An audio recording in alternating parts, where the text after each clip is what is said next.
Hi, it's HardReset, and today I'll show you how to fix fingerprint scanner not working on Samsung Galaxy A26.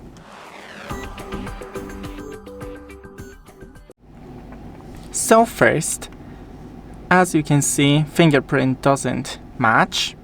So unlock your phone manually. Then go into the security and privacy in the settings and the lock screen.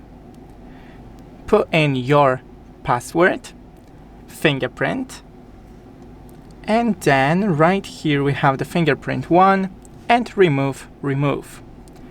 Take a microfiber and brush the fingerprint sensor. Also, you can clean your finger. Now add fingerprint, continue, tap, register, and now just slide your finger across the sensor. Okay, done. Test.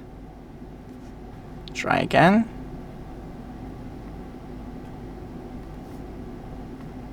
Oh, okay, it was recognized. Thanks for watching, don't forget to leave a like and see you in the next one.